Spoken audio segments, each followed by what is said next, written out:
കവിഞ്ഞൊഴുകുമി അനുഗ്രഹം നിറഞ്ഞൊഴുകുമി അനുഗ്രഹം കവിഞ്ഞൊഴുകുമി അനുഗ്രഹം നിറഞ്ഞൊഴുകുമി അനുഗ്രഹം എൻ പാപവും ശാപവും ഒഴുകി ദൂരയാ ഞാൻ സൗഖ്യമാ നീതിയാ ദൈവ പൈതലാ യേശുവിൻ സ്വന്തമായി തീർന്നു ഞാൻ എന്നെന്നും കവിഞ്ഞൊഴുകുമി അനുഗ്രഹം. കവിഞ്ഞൊഴുകുന്ന അനുഗ്രഹത്തിലേക്ക് ഒരിക്കൽ കൂടെ സ്വാഗതം. ഇന്ന് ലോകമെങ്ങും നമുക്കൊന്നിച്ച് അല്പസമയം കർത്താവായ യേശു ക്രിസ്തുവിൻ്റെ ആ തിരുസന്നിധിയിലിരിക്കാൻ ഒരവസരം കൂടെ കർത്താവ് തന്നിരിക്കുക. തിരുവചനത്തിൽ ഒരു വാക്യം ഇങ്ങനെയുണ്ട്: കർത്താവിൻ്റെ സന്നിധിയിലിരിക്കുന്ന ഒരു ദിവസം വേറെ 1000 ദിവസങ്ങളെക്കാൾ ഉത്തമം. നമ്മുടെ TV പ്രോഗ്രാം കാണുന്ന പലരെയും പലയിടത്ത് വെച്ചും കാണുമ്പോൾ അവരെന്നോട് പറയാറുണ്ട്, ബ്രദറെ, അല്പസമയം ദൈവവചനത്തിന് മുമ്പിൽ ആയി തുടങ്ങുന്ന ഓരോ ദിവസവും ജീവിതത്തിൽ വലിയ അനുഗ്രഹമാണ്. ആ ദിവസം ഒരു എന്താ പറയുന്നത്, ഒരു വലിയ ബൂസ്റ്റാണ്. ആ വചനവുമായി കർത്താവിൽ നിന്ന് ലഭിച്ച സന്ദേശമായ ദിവസത്തെ നേരിടുമ്പോൾ ഏത് പ്രതിസന്ധി അതിജീവിക്കാനുള്ള ബലം ലഭിക്കുക സത്യം തന്നെയാണ്. ഓരോ ദിവസവും നമുക്ക് ഇങ്ങനെ ഈ TV പ്രോഗ്രാമിലൂടെ തിരുവചനത്തിന് മുമ്പിൽ ഇരിക്കാൻ നമുക്ക് ലഭിക്കുന്ന വലിയ ഭാഗ്യത്തിനായി നമുക്ക് കർത്താവിനെ സ്തുതിക്കാം. വീണ്ടും ഒരിക്കൽ കൂടെ ഞാൻ ഓർപ്പിക്കട്ടെ, നിങ്ങൾ ഞങ്ങളുടെ മുമ്പിലല്ല ഇരിക്കുന്നത്, മറിച്ച് നിങ്ങളും ഞങ്ങളും നമ്മളെല്ലാവരും ചേർന്ന് തിരുവചനത്തിൻ്റെ മുമ്പിലായിരിക്കുന്നത്. ഇന്ന് ഒരു പ്രത്യേക വിഷയം നമുക്കൊന്നിച്ച് ഒന്ന് പഠിക്കാനായിട്ട് ആഗ്രഹിക്കുകയാണ്. ഈ ദിവസങ്ങളിൽ വളരെയധികം കേൾക്കുന്ന ഒരു കാര്യമാണ്, നമ്മൾ പഴയ നിയമം പ്രസംഗിക്കണോ പുതിയ നിയമം പ്രസംഗിക്കണോ, രണ്ടും കൂടെ മിക്സ് ചെയ്ത് പ്രസംഗിക്കണോ? ഒത്തിരി ചോദ്യചിഹ്നങ്ങളാണ്. നമ്മൾ പുതിയ നിയമ വിശ്വാസികളാണെന്ന് എല്ലാവർക്കും അറിയാം. അപ്പം പഴയ നിയമത്തെ തള്ളിക്കളയണോ, പുതിയ നിയമമാണോ, ഇങ്ങനെയൊക്കെ ഒത്തിരി ചോദ്യങ്ങൾ വരുമ്പോൾ തിരുവചനം അതിനെക്കുറിച്ച് എന്താ പറയുന്നത്? ഞാൻ ദിവസങ്ങളിൽ ഇങ്ങനെ ഈ കാര്യങ്ങളെക്കുറിച്ച് പലപ്പോഴും കേൾക്കുമ്പോൾ പ്രാർത്ഥിക്കുകയും കർത്താവിൻ്റെ സന്നിധിയിൽ ഈ കാര്യം ഇങ്ങനെ ചിന്തിക്കുകയൊക്കെ ചെയ്തപ്പോൾ കർത്താവിൻ്റെ ആത്മാവിൻ്റെ ഉള്ളിൽ എടുത്തു കാണിച്ചൊരു വാക്യമുണ്ട്. എൻ്റെ ഉള്ളത്തോട് സംസാരിക്കുന്ന പോലെ എനിക്ക് ഫീൽ ചെയ്ത്, മകനെ, പഴയ നിയമം പ്രസംഗിക്കാനോ പുതിയ നിയമം പ്രസംഗിക്കാനോ അങ്ങനെ ഒന്നും അല്ലല്ലോ വചനത്തിൽ നീ വായിക്കുന്നത്. വചനത്തിൽ എന്താ വായിക്കുന്നത്? വചനം പ്രസംഗിക്കാം. കവിഞ്ഞൊഴുകുമി അനുഗ്രഹം നിറഞ്ഞൊഴുകുമി അനുഗ്രഹം കവിഞ്ഞൊഴുകുമി. ആ വാക്യം ഞാനൊന്ന് വായിക്കാം. അപ്പോസ്തലനായ പൗലോസ്ലീഹയാണ് തിമോഥെയോസിന് എഴുതുമ്പോൾ ഈ വചനം പറയുന്നത്. വചനം പ്രസംഗിക്കുക ഒരു കമാൻഡാണ്. നീ പഴയ നിയമം പ്രസംഗിക്കുക, പുതിയ നിയമം പ്രസംഗിക്കുക, തിരുവെഴുത്ത് പ്രസംഗിക്കുന്നൊന്നുമല്ല, വചനം പ്രസംഗിക്കുക. ആ വാക്യം ഞാനൊന്ന് വായിക്കാം. 2 തിമോഥെയോസ് 4-ാം അധ്യായം 1 മുതൽ തന്നെ ശ്രദ്ധിക്കണം. ഞാൻ ദൈവത്തെയും ജീവികൾക്കും മരിച്ചവർക്കും ന്യായവിസ്താരം നടത്തുവാനുള്ള ക്രിസ്തുയേശുവിനെയും സാക്ഷി വെച്ച് അവൻ്റെ പ്രത്യക്ഷതയും രാജ്യവും ചൊല്ലി സത്യം ചെയ്ത് കൽപ്പിക്കുന്നത്. ഇവിടെ പൗലോസ്ലീഹ പ്രസംഗകനായ സുവിശേഷകനായ ഒരു സഭയുടെ പാസ്റ്ററായ കുറേ സഭകളുടെ ചുമതലയുള്ള ഒരു ഓവർസിയറായ തിമോഥെയോസ് എന്ന് പറയുന്ന ആ യുവ സഭാ നേതാവിനോട് പറയുക, അപ്പോസ്തലൻ പറയുക, ഞാൻ സത്യം ചെയ്ത് നിന്നോട് കൽപ്പിക്കുന്നത്. This is A command. എന്താണ് കൽപ്പിക്കുന്നത്? വചനം പ്രസംഗിക്കുക. Preach the word. അതായിരിക്കും നമ്മൾ ഇന്ന് പഠിക്കാൻ പോകുന്നത്. നമ്മുടെ മനസ്സിൽ ഒത്തിരി ചോദ്യചിഹ്നങ്ങൾ ഉണ്ട്. ഞാൻ പഴയ നിയമം പ്രസംഗിക്കണോ പുതിയ നിയമം പ്രസംഗിക്കണോ, ഏതാ നമുക്കുള്ളത്? ആ വാക്യം എടുക്കാമോ ഈ വാക്യം എടുക്കാമോ? നമ്മളെല്ലാവരും ഇന്ന് തന്നെ കേൾക്കുന്നവർ വചനം പ്രസംഗിക്കുന്നവരുണ്ട്, പലയിടത്തും വചനം കേൾക്കുന്നവരുണ്ട്. TV പ്രോഗ്രാമിലൂടെ സഭകളിലൊക്കെ ഈ കാലഘട്ടത്തിൽ വചന കേൾവിക്ക് ഒട്ടും കുറവില്ല. പക്ഷേ നമ്മളതിൽ അതിനിടയിൽ നമുക്കൊക്കെ ഒരു ചോദ്യം, ഞാൻ ഏതെടുക്കണം, ഏത് പ്രസംഗിക്കണം? ഇതാണ് അതിനുള്ള മറുപടി, വചനം പ്രസംഗിക്കുക. പ്രിയപ്പെട്ടവർ, എന്തായി വചനം? വചനമെന്ന് പറയുന്നത് ഒരു പുസ്തകമല്ല, അതൊരു വ്യക്തിയാണ്. ആ വചനമത്രേ കർത്താവായ യേശു ക്രിസ്തു. അപ്പോസ്തലന്മാരെല്ലാം വചനം എന്ന് പറയുമ്പോൾ തന്നെ ആ വചനം കർത്താവായ യേശു ക്രിസ്തുവാണ്. ചുരുക്കി പറഞ്ഞാൽ നമ്മൾ എന്താ പ്രസംഗിക്കേണ്ടത്? യേശു ക്രിസ്തുവിനെ. അപ്പം പലരും പറയും അത് സുവിശേഷം പറയുമ്പോഴല്ലേ യേശു ക്രിസ്തുവിനെ പ്രസംഗിക്കേണ്ടത്, രക്ഷിക്കപ്പെടുന്ന വരെ. നോ, അല്ല. രക്ഷിക്കപ്പെടാനും യേശു ക്രിസ്തുവിനെയാണ് പ്രസംഗിക്കേണ്ടത്. രക്ഷയിലായവരെ, കർത്താവിനെ സ്വീകരിച്ചവരെ രക്ഷയിൽ വളർത്താനും യേശുവിനെയാണ് പ്രസംഗിക്കേണ്ടത്. യേശുവാണ് വചനം. നമുക്ക് 2-3 വാക്യങ്ങൾ ഒന്ന് നോക്കാം. ദൈവവചനമെന്ന് പൗലോസ്ലീഹ ഒരു ഭാഗത്ത് എബ്രായർ ലേഖനം 4:12 ദൈവത്തിൻ്റെ വചനം ഇരുവായ്ത്തലുള്ള ഏത് വാളിനേക്കാളും മൂർച്ചയുള്ളതാണ് എന്ന് പറയുന്നൊരു വാക്യം എല്ലാവർക്കും പരിചിതമാണ്. ഞാനൊന്ന് വായിക്കാം. എബ്രായർ 4:12 ശ്രദ്ധിക്കുക. ദൈവത്തിൻ്റെ വചനം ജീവനും ചൈതന്യവുമുള്ളതായി ഇരുവായ്ത്തലയുള്ള ഏത് വാളിനേക്കാളും മൂർച്ചയേറിയതും പ്രാണനെയും ആത്മാവിനെയും സന്ധിമജ്ജകളെയും വേർപിടിവിക്കും വരെ തുളച്ചു ചെല്ലുന്നതും ഹൃദയത്തിലെ ചിന്തനങ്ങളെയും ഭാവങ്ങളെയും വിവേചിക്കുന്നതും ആകുന്നു. ദൈവത്തിൻ്റെ വചനം. ദൈവത്തിൻ്റെ വചനം എന്ന് കേൾക്കുമ്പോൾ പെട്ടെന്ന് നമുക്ക് പലത് മനസ്സിലേക്ക് വരും. ബൈബിൾ, പഴയ നിയമം, പുതിയ നിയമം, വാക്കുകൾ, അല്ലെങ്കിൽ പ്രിൻ്റ് ചെയ്തിരിക്കുന്ന ലെറ്റേഴ്സ്, ഇതൊക്കെ നമ്മുടെ മനസ്സിലേക്ക് വരുന്നത്. വാസ്തവത്തിൽ ദൈവത്തിൻ്റെ വചനം എന്ന് പറയുന്നൊരു വ്യക്തിയാണ്. അതുകൊണ്ടാണ് ഇവിടെ പറയാണ് ഈ ദൈവത്തിൻ്റെ വചനം ഹൃദയങ്ങളെയും ഭാവങ്ങളെയും എല്ലാം വിവേചിക്കുന്നതും ആകുന്നു എന്ന് പറഞ്ഞിട്ട് അടുത്ത വാക്യം 13-ാം വാക്യം എബ്രായർ 4:12 വായിച്ച് 13. അവന് മറഞ്ഞിരിക്കുന്ന ഒരു സൃഷ്ടിയുമില്ല, സകലവും അവൻ്റെ കണ്ണിന് നഗ്നവും മലർന്നതുമായി കിടക്കുന്നു, അവനുമായിട്ടാകുന്നു നമുക്ക് കാര്യമുള്ളത്.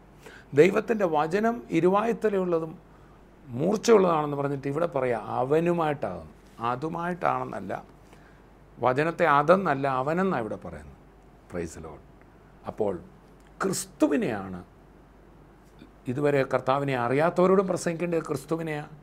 കർത്താവിലായി സഭയിലായവരോടും പ്രസംഗിക്കേണ്ടത് ക്രിസ്തുവിനെയാണ്. അതാണ് അപ്പോസ്തലന്മാർ പ്രസംഗിച്ചത്. നമ്മളിങ്ങനെ വായിക്കുന്നു, ആദിമസഭ അവർ കൂട്ടായ്മ ആചരിച്ചു, അപ്പോസ്തലന്മാരുടെ ഉപദേശം കേട്ടു. അപ്പോസ്തലന്മാരെന്നാ ഉപദേശിച്ചത്?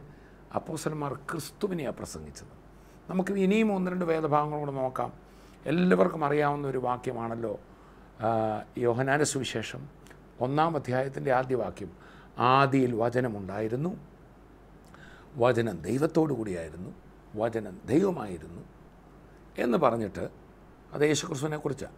അതിൻ്റെ 14-ാം വാക്യത്തിൽ പറയാണ്, വചനം ജഡമായി തീർന്നു, കൃപയും സത്യവും നിറഞ്ഞവനായി നമ്മുടെ ഇടയിൽ പാർത്തു. വചനം ആരാ? കർത്താവായ യേശുക്രിസ്തു തന്നെയാണ്. നമ്മൾ ഒത്തിരി കൺഫ്യൂസ്ഡ് ആകണ്ട. യേശുക്രിസ്തുവിനെയാണ് വിശ്വാസിക്ക് കൊടുക്കേണ്ടത്. യേശുക്രിസ്തുവിനെയാണ് ഇതുവരെ കർത്താവിനെ അറിയാത്തവർക്ക് കൊടുക്കേണ്ടത്. നമുക്കൊരു വ്യക്തിയെ പ്രസംഗിക്കാം, സബ്ജക്റ്റുകളല്ല. ചിലരിങ്ങനെ ചോദിക്കാറുണ്ട്, നിങ്ങൾ കൃപയുടെ പ്രസംഗകരാണോ, ന്യായപ്രമാണത്തിൻ്റെ പ്രസംഗകരാണോ? പ്രിയപ്പെട്ടവരെ, അത് നിശ്ചയമായിട്ട് സുവിശേഷം കൃപയുടെ സുവിശേഷമാണല്ലോ.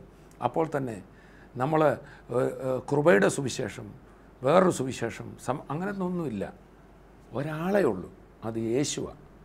നമ്മൾ പലപ്പോഴും ഈ വ്യക്തിയെ വിട്ടിട്ട് ഈ വിഷയങ്ങളെല്ലാം പറഞ്ഞ് അങ്ങോട്ടും ഇങ്ങോട്ടും വാദവും തർക്കവുമായി വലിയ ഇഷ്യൂസ് ആകുക. അതുകൊണ്ട് തന്നെയാണല്ലോ ഒരിക്കൽ കർത്താവായ യേശുക്രിസ്തു ഇങ്ങനെ പറഞ്ഞു, യോഹന്നാൻ്റെ സുവിശേഷം 5:39-40 വാക്യങ്ങൾ. നിങ്ങൾ തിരുവെഴുത്തുകളെ ശോധന ചെയ്യുന്നു, അവയിൽ നിങ്ങൾക്ക് നിത്യജീവൻ ഉണ്ട് എന്ന് നിങ്ങൾ നിരൂപിക്കുന്നു. അവ എനിക്ക് സാക്ഷ്യം പറയുന്നു, എങ്കിലും ജീവൻ പ്രാപിക്കേണ്ടതിന് എൻ്റെ അടുക്കൽ വരാൻ നിങ്ങൾക്ക് മനസ്സില്ല. നിങ്ങൾ പുസ്തകത്തിനകത്തെ കാര്യങ്ങൾ അങ്ങോട്ടും ഇങ്ങോട്ടും പറഞ്ഞ് ഒക്കെ ഇരിക്കുക. പുസ്തകം സെർച്ച് ചെയ്യുക, ആ വാക്യം അങ്ങനെ കിടക്കുന്നു, ഇങ്ങനെ കിടക്കുന്നു, ഞാൻ ദേ ഇവിടെ നിൽക്കുക, എൻ്റെ അടുക്കലോട്ട് വരുന്നില്ല. ഇതല്ലേ അറിയാതെ നമ്മളും സംഭവിച്ചു പോകുന്നത്. നമ്മൾ അങ്ങോട്ടും ഇങ്ങോട്ടും ആ സുവിശേഷവും ഈ സുവിശേഷവും പഴയ നിയമവും പുതിയ നിയമവും ഒക്കെ പറഞ്ഞ് പുസ്തകത്തിലേക്കാണ് പലപ്പോഴും പോകുന്നത്. We are not the people of a book. നമ്മൾ പുസ്തകത്തിൻ്റെ ആൾക്കാരല്ല, നമ്മുടെ ഒരു വ്യക്തിയുടെ ആൾക്കാരാണ്. നമ്മുടെ കർത്താവ് പുസ്തകം മടക്കി നമുക്കറിയാം, സിനഗോഗിൽ വെച്ച് കർത്താവ് പുസ്തകം മടക്കി ശുശ്രൂഷക്കാരന് തിരികെ കൊടുത്തിട്ട് കർത്താവ് ഇറങ്ങിച്ചെന്ന ശീമോൻ്റെ വീട്ടിലേക്ക്, അടുത്ത ഭവനങ്ങളിലേക്ക് അത് ആ വചനം, പഴയ നിയമം ദൈവവചനമല്ലേ? അതെ. പഴയ നിയമം തിരുവെഴുത്തല്ലേ? അതെ, തിരുവെഴുത്താ. പുതിയ നിയമം തിരുവെഴുത്തല്ലേ? അതെ, പുതിയ നിയമത്തെയും തിരുവെഴുത്തെന്ന് പറഞ്ഞിട്ടുണ്ട്, പഴയ നിയമത്തെയും തിരുവെഴുത്തെന്ന് പറഞ്ഞിട്ടുണ്ട്. പത്രോസ് തൻ്റെ ലേഖനത്തിൽ പൗലൂസിൻ്റെ ലേഖനങ്ങളെക്കുറിച്ച് പറയുമ്പോൾ 2 പത്രോസ് 3-ാം അധ്യായത്തിൽ നമ്മളിങ്ങനെ വായിക്കുന്നു. പൗലൂസിൻ്റെ ലേഖനങ്ങളെക്കുറിച്ച് പത്രോസ് പറയാം, ഇതിനെക്കുറിച്ച് പറയുന്ന തൻ്റെ സകല ലേഖനങ്ങളിലും നമ്മുടെ സഹോദരനായ പൗലൂസും നിങ്ങൾക്ക് എഴുതിയിട്ടുണ്ടല്ലോ. പത്രോസിൻ്റെ 2-ാം ലേഖനത്തിലേക്ക് നമുക്കൊന്ന് വരാം. 2 പത്രോസ് 3-ാം അധ്യായത്തിൻ്റെ 15 മുതൽ വായിക്കുന്നത്. നമ്മുടെ പ്രിയ സഹോദരനായ പൗലൂസും തനിക്ക് ലഭിച്ച ജ്ഞാനത്തിന് തക്കവണ്ണം നിങ്ങൾക്കും ഇതിനെക്കുറിച്ച് സംസാരിക്കുന്ന സകല ലേഖനങ്ങളും എഴുതിയിട്ടുണ്ടല്ലോ. അവയിൽ ഗ്രഹിപ്പാൻ പ്രയാസമുള്ള ചിലതുണ്ട്. അറിവില്ലാത്തവരും അസ്ഥിരരുമായവർ ശേഷം തിരുവെഴുത്തുകളെപ്പോലെ അതും തങ്ങളുടെ നാശത്തിനായി കോട്ടിക്കളയുന്നു. അപ്പം പൗലൂസ് പത്രോസിൻ്റെ എഴുത്തുകളെ തിരുവെഴുത്തെന്നാണ് പറയുന്നത്. അപ്പോൾ തന്നെ നമ്മൾ തിമോഥെയോസിൻ്റെ ലേഖനത്തിൽ പൗലൂസ് തിമോഥെയോസിനോട് പറയുമ്പോൾ പഴയ നിയമ ഗ്രന്ഥങ്ങളെ തിരുവെഴുത്തുകൾ എന്ന് പറയുന്നുണ്ട്. എല്ലാ തിരുവെഴുത്തും ദൈവശ്വാസ്യമാണ് എന്ന് പറയുന്നുണ്ട്. അപ്പോൾ പഴയ നിയമത്തെയും തിരുവെഴുത്തും തന്നെയാണ് പൗലൂസ് വിളിക്കുന്നത്, പുതിയ നിയമത്തെയും തിരുവെഴുത്തുന്നത്. പക്ഷേ ഒരു കാര്യം നമ്മൾ മനസ്സിലാക്കണം, പഴയ നിയമ തിരുവെഴുത്തുകൾ വചനം വരാൻ പോകുന്നെന്ന് വെളിപ്പെടുത്തി. പുതിയ നിയമ തിരുവെഴുത്തുകൾ വചനം അഥവാ വചനമായവൻ വന്നു എന്ന് പറയുന്നു. പഴയ നിയമത്തിൽ തിരുവചനമുണ്ടോ? തിരുവചനം വരാൻ പോകുന്നു എന്ന് പറയുന്നതായിരുന്നു പഴയ നിയമം. ആരാ തിരുവചനം? കർത്താവായ യേശു ക്രിസ്തു. പുതിയ നിയമ തിരുവെഴുത്തുകൾ എന്ത് പറയുന്നു? ആ വചനമായവൻ വന്നതിനെക്കുറിച്ച് പറയുന്നു. ആ വചനമായവൻ പറഞ്ഞു, ഞാൻ പോയിട്ട് പരിശുദ്ധാത്മാവിനെ അയക്കും, അവൻ വരുമ്പോൾ നിങ്ങളെ സകല സത്യത്തിലും വഴി നടത്തും. അപ്പം കർത്താവായ യേശു ക്രിസ്തു ജഡത്തിൽ ഇവിടെ വെളിപ്പെട്ടപ്പോൾ പോലും ക്രിസ്തു പൂർണ്ണമായി വെളിപ്പെട്ടില്ല. ക്രിസ്തു പൂർണ്ണമായി വെളിപ്പെട്ടത് എന്തൊരു സത്യമല്ലേ! കർത്താവ് ഉയർത്തെഴുന്നേറ്റ ശേഷമാണ് ക്രിസ്തുവിനെ മാനവജാതിക്ക് വെളിപ്പെടേണ്ട പോലെ വെളിപ്പെട്ടത് അപ്പോസ്തലന്മാർ മുഖേന. അതാണ് തിരുവചനം. ആ വചനമായവനെയാണ് നമ്മൾ പ്രസംഗിക്കേണ്ടത്, നാം കേൾക്കേണ്ടത്. യേശുവിൻ്റെ അടുക്കലേക്കാണ് നമ്മൾ വരേണ്ടത്. അതുകൊണ്ടാണ് പൗലൂസ് തിമോഥെയോസിനോട് പറയുമ്പോൾ, ഈ ബുദ്ധിയില്ലാത്ത മൗഢ്യ തർക്കം ശണ്ട ജനിപ്പിക്കും. നീ ആവശ്യമില്ലാത്ത തർക്കങ്ങൾക്കും നമ്മൾ ഈ വചനം അങ്ങോട്ടും ഇങ്ങോട്ടും പറഞ്ഞ് നമ്മൾ ഒരിക്കലും എനിക്ക് കുറച്ചുകൂടെ കൂടുതൽ അറിയാമല്ല, നിനക്ക് അങ്ങനെ അങ്ങോട്ടും ഇങ്ങോട്ടും നമ്മൾ തർക്കിക്കാനോ നമ്മുടെ മിടുക്ക് തെളിയിക്കാനോ ഒന്നല്ല. മറിച്ച് നമ്മളെ ഈ തിരുവെഴുത്തുകൾ, പഴയ നിയമത്തിലെ തിരുവെഴുത്തും പുതിയ നിയമത്തിലെ തിരുവെഴുത്തും ക്രിസ്തുവിൻ്റെ അടുക്കൽ കൊണ്ടുവരുന്നുണ്ടോ? യേശുവിൻ്റെ അടുക്കൽ കൊണ്ടുവരുന്നുണ്ടോ? വചനത്തിൻ്റെ അടുക്കൽ കൊണ്ടുവരുന്നുണ്ടോ? അതിനുവേണ്ടിയാണ് നൽകപ്പെട്ടത്. അപ്പോൾ തന്നെ പഴയ നിയമം അതിനെക്കുറിച്ച് വ്യക്തമായി 2 കൊരിന്ത്യർ ലേഖനത്തിൽ 3-ാം അധ്യായത്തിൽ പൗലോസ്ലീഹ പറയുകയാണ്, പഴയ നിയമം വായിക്കുമ്പോഴൊക്കെയും അവരുടെ ഹൃദയങ്ങളിൽ, യഹൂദനെക്കുറിച്ചാണ് പറഞ്ഞത്, അവരുടെ ഹൃദയങ്ങളിൽ ഒരു മൂടുപടം കിടക്കുകയാണ്. എന്നാൽ കർത്താവിലേക്ക് തിരിയുമ്പോൾ മൂടുപടം നീങ്ങിപ്പോവും. അപ്പോൾ പഴയ നിയമം വായിക്കുന്ന യഹൂദനെ സംബന്ധിച്ച് അവൻ്റെ ഹൃദയത്തിൽ മൂടുപടം കിടക്കുകയായിരുന്നു. എന്നാൽ കർത്താവായ യേശു ക്രിസ്തു ശിഷ്യന്മാരുടെ മേൽ ഊതി തിരുവെഴുത്തുകളെ തിരിച്ചറിയുവാൻ അവരുടെ ബുദ്ധിയെ തുറന്നു. തുടർന്ന് അപ്പോസ്തലന്മാർ പഴയ നിയമം ഉപയോഗിച്ചപ്പോഴൊക്കെ അവരെന്തിനാ പഴയ നിയമം എടുത്ത്? യേശു ക്രിസ്തു ദൈവപുത്രനാണെന്ന്, യേശു ക്രിസ്തു ഇവിടെ അവതരിക്കാൻ പോകുന്നെന്ന്, മശിഹ വരാൻ പോകുന്നെന്ന്, ദൈവം മനുഷ്യനായി അവതരിക്കാൻ പോകുന്നെന്ന് പഴയ നിയമത്തിൽ പല സ്ഥലത്തിലും പ്രവാചകന്മാർ പറഞ്ഞിരുന്നു. മോശ പറഞ്ഞു, മറ്റ് പ്രവാചകന്മാർ പറഞ്ഞു, സങ്കീർത്തനക്കാരനായ ദാവീദ് പറഞ്ഞു. അങ്ങനെ അതുകൊണ്ടാണ് ഉയർത്തെഴുന്നേറ്റ കർത്താവ് എമ്മൗസിലേക്ക് പോയ ശിഷ്യന്മാരോട് സംസാരിക്കുമ്പോഴും തൻ്റെ മറ്റപ്പോസ്തലന്മാരോട് സംസാരിക്കുമ്പോഴും, ലൂക്കോസിൻ്റെ സുവിശേഷം 24 അധ്യായം എടുത്താൽ അവിടെ കർത്താവ് അവരോട് സംസാരിക്കുമ്പോൾ മോശ തുടങ്ങി സകല പ്രവാചക പുസ്തകങ്ങളിലും തന്നെക്കുറിച്ചുള്ളത് അവർക്ക് വ്യാഖ്യാനിച്ചു കൊടുത്തു. കർത്താവ് ഇങ്ങനെ പറഞ്ഞില്ല, പഴയ നിയമത്തിലെ മുഴുവൻ എന്നെക്കുറിച്ചാണെന്ന് പറഞ്ഞില്ല, അതിൽ എന്നെക്കുറിച്ചുള്ളത് ഇതാ. അപ്പോൾ പരിശുദ്ധാത്മാവ് വന്നപ്പോൾ, കണ്ണു തുറക്കപ്പെട്ടപ്പോൾ തിരുവെഴുത്തുകളിൽ മറഞ്ഞിരുന്ന, അല്ലെങ്കിൽ തിരുവെഴുത്തുകളിലൂടെ പ്രവചിച്ചിരുന്ന ക്രിസ്തുവിനെയാണ് വെളിപ്പെടുത്തിയത്. പരിശുദ്ധാത്മാവ് നമുക്ക് വെളിപ്പെടുത്തി തരുന്നത് ക്രിസ്തുവിനെയാണ്. നമുക്കൊരു പുസ്തകത്തിൻ്റെ അടുത്തേക്കല്ല, പുസ്തകം നമ്മളെ ക്രിസ്തുവിൻ്റെ അടുത്തേക്ക് നടത്തട്ടെ. തിരുവെഴുത്തുകൾ യേശു ക്രിസ്തുവിലേക്ക്. അവൻ ജീവനോടെ നമ്മുടെ കൂടെ ഉണ്ടല്ലോ. ആ കർത്താവിൻ്റെ അടുത്തേക്ക് നമുക്ക് വരാം. ആ കർത്താവ് നമ്മളെ എല്ലാം ഒന്നാക്കി തീർക്കും. ആ യേശുക്രിസ്തുവിൻ്റെ സ്നേഹം നമ്മളെ ഭിന്നിപ്പിക്കില്ല. നമ്മൾ തമ്മിൽ തർക്കിച്ച് ഒന്നിലേക്കും പോവുകയല്ല, മറിച്ച് ഈ മേക്സ് us വൺ. നോക്കൂ, അപ്പോസ്തലനായ പത്രോസും അപ്പോസ്തലനായ പൗലൂസും, അതാണ് ഞങ്ങൾ പ്രസംഗിച്ച വചനം എന്ന് പറഞ്ഞ 2 ഭാഗമുണ്ട്. റോമാലേഖനം 10-ാം അധ്യായം അതിൻ്റെ 5 മുതലുള്ള വാക്യങ്ങൾ. ന്യായപ്രമാണത്താലുള്ള നീതി സംബന്ധിച്ച് അത് ചെയ്ത മനുഷ്യൻ അതിനാൽ ജീവിക്കും എന്ന് മോശ എഴുതിയിരിക്കുന്നുവല്ലോ. വിശ്വാസത്താലുള്ള നീതിയോ ഈ വണ്ണം പറയുന്നു. ഇനിയുള്ള ഭാഗം എടുത്ത് ശ്രദ്ധിക്കണേ. ക്രിസ്തുവിനെ ഇറക്കണമെന്ന് വിചാരിച്ച് ആർ സ്വർഗത്തിൽ കയറുമെന്നോ ക്രിസ്തുവിനെ മരിച്ചവരുടെ ഇടയിൽ നിന്ന് കയറ്റണം എന്ന് വിചാരിച്ച് ആർ പാതാളത്തിൽ ഇറങ്ങുമെന്നോ നിൻ്റെ ഹൃദയത്തിൽ പറയരുത്. അത് ആവർത്തനം 30 നിന്ന് എടുത്തു പറഞ്ഞിട്ടുള്ളത്. അങ്ങനെ നിൻ്റെ ഹൃദയത്തിൽ പറയരുത്. എന്നാൽ അത് എന്തു പറയുന്നു? വചനം നിനക്ക് സമീപമായി നിൻ്റെ വായിലും നിൻ്റെ ഹൃദയത്തിലും ഇരിക്കുന്നു. അപ്പം യേശുക്രിസ്തു മരിച്ചടക്കപ്പെട്ടു. ആ ക്രിസ്തുവിനെ മരിച്ചവരുടെ നിന്ന് ഇനി എങ്ങനെ കൊണ്ടുവരും? 3.5 വർഷം അത്ഭുതം ചെയ്ത, ആൾക്കാർക്ക് വിടുതൽ കൊടുത്ത, സമാധാനം കൊടുത്ത, പാപം നിൻ്റെ മോചിച്ചിരിക്കുന്നു എന്ന് പറഞ്ഞ കർത്താവിനെ, ആ കർത്താവിനെ എല്ലാവർക്കും വേണം. അയ്യോ, ആ കർത്താവിനെ ഇനിയും കയറ്റിക്കൊണ്ടുവരുവാൻ ഞാൻ പാതാളത്തിൽ എങ്ങനെ പോകുമെന്നോ, സ്വർഗത്തിലിരിക്കുന്ന കർത്താവിനെ ഇറക്കിക്കൊണ്ടുവരുവാൻ സ്വർഗത്തിൽ എങ്ങനെ പോകുമെന്നോ ഇങ്ങനെ നിൻ്റെ ഹൃദയത്തിൽ പറയരുത്. എന്നാൽ അത് എന്ത് പറയുന്നു? വചനം നിനക്ക് സമീപമായി നിൻ്റെ വായിലും നിൻ്റെ ഹൃദയത്തിലും ഇരിക്കുന്നു. അവിടെ ക്രിസ്തുവിനെ ഇറക്കാനും കയറ്റാമെന്ന് പറഞ്ഞിട്ട് പിന്നെ വചനമെന്നാണ് പറയുന്നത്. അപ്പം ക്രിസ്തു ഇന്ന് സ്വർഗത്തിലും ഇരിക്കുന്ന ക്രിസ്തുവിനെ തിരക്കി പോകണ്ട, പാതാളത്തിലിരിക്കുന്ന ക്രിസ്തുവിനെ തിരക്കി പോകണ്ട, മറിച്ച് വചനം എന്നാണ് പറയുന്നത്. ആ വചനമാണ് ക്രിസ്തു. വചനം നിനക്ക് സമീപമായി, അങ്ങ് ദൂരെയല്ല, സ്വർഗത്തിലും പാതാളത്തിലും, it's very near to you, നിങ്ങൾക്ക് സമീപമായി നിൻ്റെ വായിലും നിൻ്റെ ഹൃദയത്തിലും ഇരിക്കുന്നു. എന്നിട്ട് പറയുക, അത് ഞങ്ങൾ പ്രസംഗിക്കുന്ന വിശ്വാസ വചനം തന്നെ. അപ്പോൾ അപ്പോസ്തലന്മാർ പ്രസംഗിച്ചത് ഉയർത്തെഴുന്നേറ്റ ക്രിസ്തുവിനെയാണ്.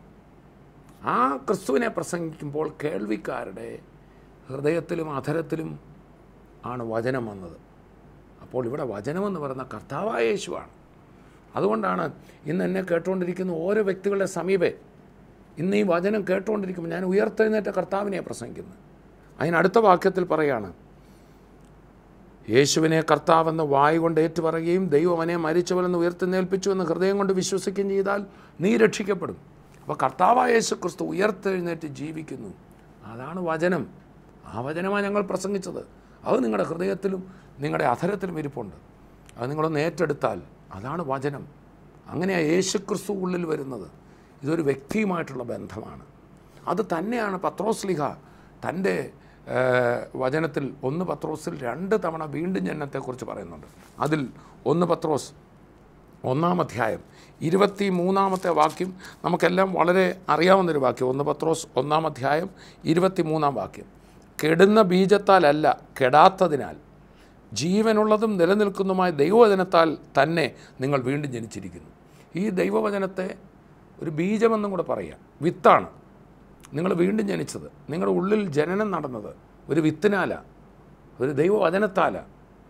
എന്നിട്ട് അടുത്ത വാക്യത്തിൽ പറയുക, അല്പം താഴട്ട്, സകല ജഡവും പുല്ലുപോലെയും അതിൻ്റെ ഭംഗിയെല്ലാം പുല്ലിൻ്റെ പൂ പോലെയുമാകുന്നു. പുല്ല് വാടി പൂ ഉതിർന്നു പോയി, കർത്താവിൻ്റെ വചനമോ എന്നേക്കും നിലനിൽക്കുന്നു. അതാകുന്നു നിങ്ങളോട് പ്രസംഗിച്ച വചനം. അപ്പം ഞങ്ങൾ പ്രസംഗിച്ച വചനം ഉയർത്തെഴുന്നേറ്റ കർത്താവിനെയാണ്. അത് വിത്താണ്. അത് വിശ്വസിക്കുമ്പോൾ ക്രിസ്തു നമ്മുടെ ഹൃദയത്തിൽ വരികയാണ്. നമ്മൾ പുതിയ സൃഷ്ടികളായി തീരുകയാണ്.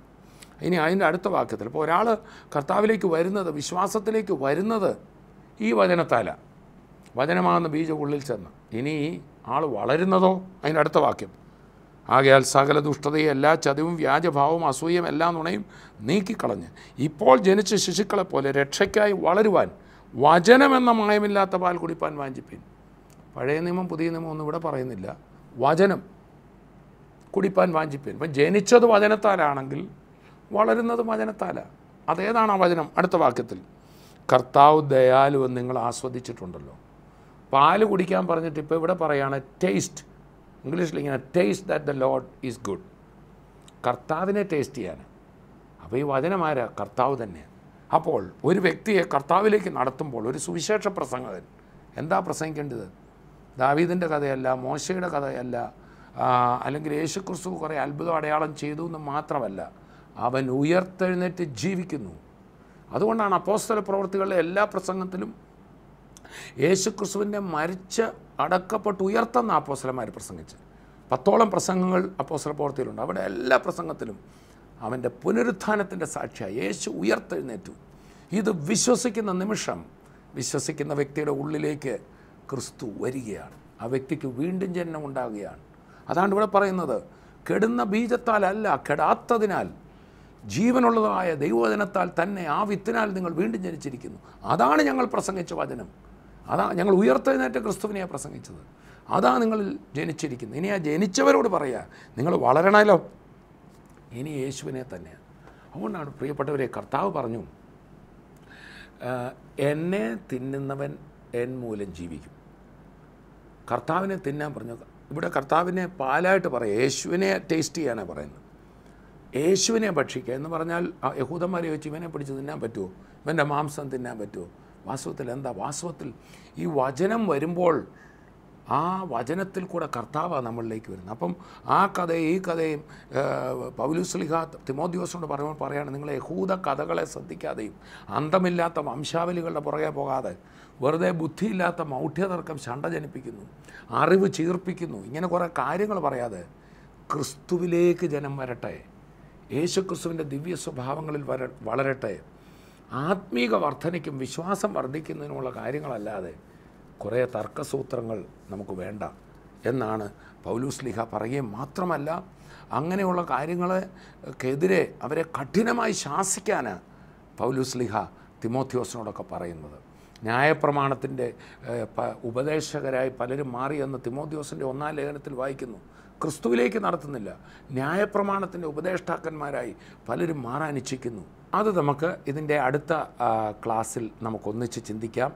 ഇനി വളരെയേറെ കാര്യങ്ങൾ ഇതിനെക്കുറിച്ച് പറയാനുണ്ട്.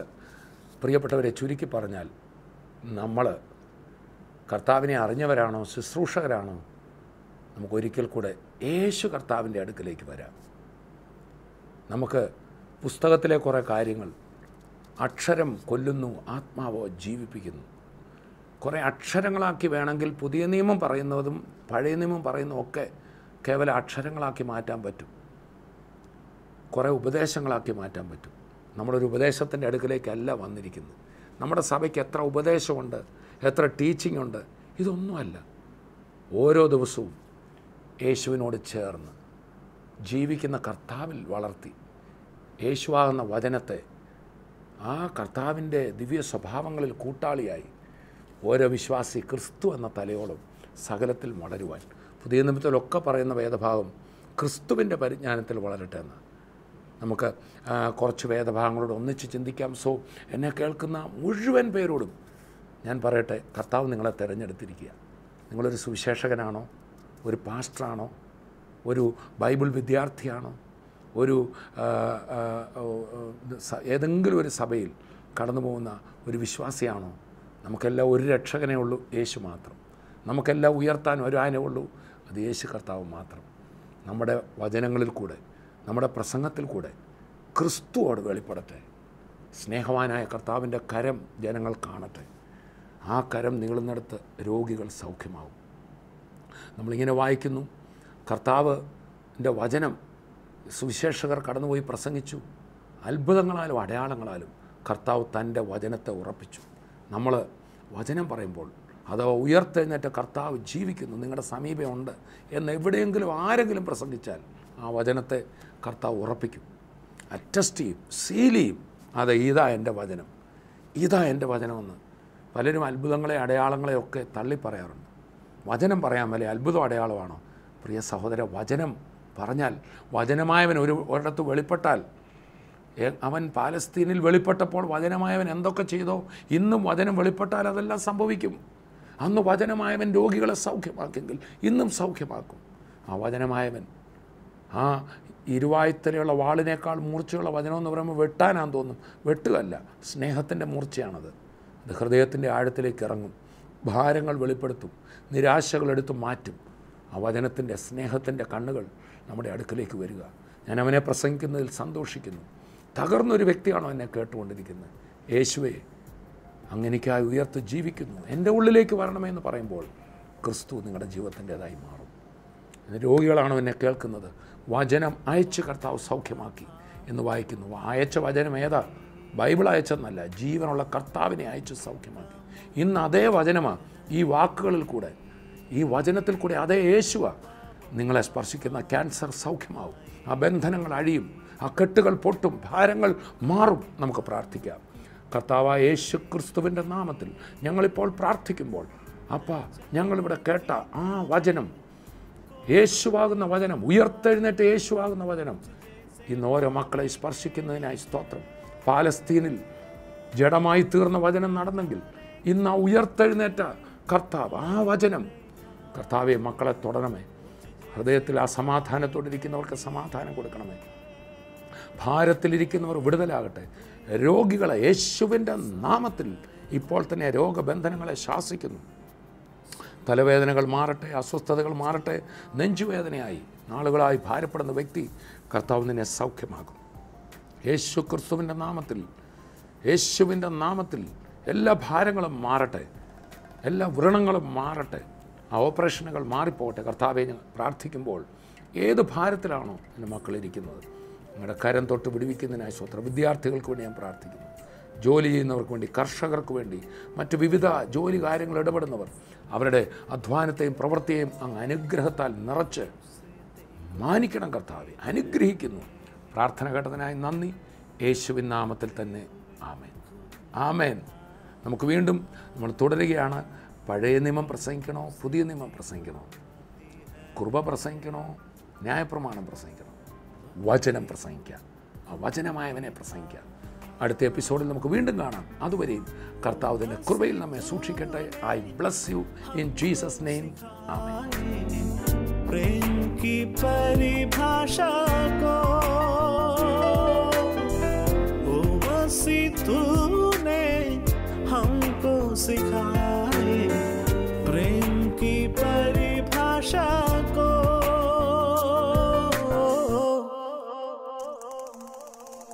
प्रेम का सागर है तू, चांदी का राजकुमार है तू। चरणों में आकर हाथ उठाकर करते हैं तेरे हम स्तुति। चरणों में आकर हाथ उठाकर करते हैं तेरे